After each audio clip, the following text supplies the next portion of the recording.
Idol, magandang tanghali. So, ito pala yung nakuha ko kagabi. Yan yung mga lambay na yan. Yan yung nasisid natin kagabi sa pagkuha. Yan namang dalawang isda. Napana ko yung isa nakuha sa bubo.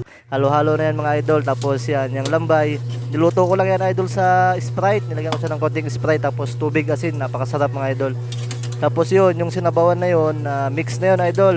Halo-halo na yan. May kinason, may shell, may hipon, may isda. Yan siya mga idol. Yan yung kuha natin kanina tapos kagabi. Talaga nga naman idol kung masipag ka lang talagang magpupunta ng dagat makakalibre ka na ng ulam lagi. Tingnan mo yan kung bibilin mo sa palengke yan, malaki din yung magagastos mo diyan. Tsaka yung mga ganyang ulam, first class na nandito sa amin, napakasarap niyan. Tapos kung iisipin lang, hindi siyempre nakukuha ko lang yan ng libre kasi nga pag wala akong duty o wala akong trabaho, andito ako sa bahay. Doon ako madalas tumatambay sa tabing dagat. Tapos tinitignan ko kung ano ba yung magandang makuha ngayon, kung ano ba yung available. Tapos yan, nakakalibre na kami ng ulam. Wala na kami gagastusin kahit piso. Bali, bigas na lang yung lulutuin mo, di ba?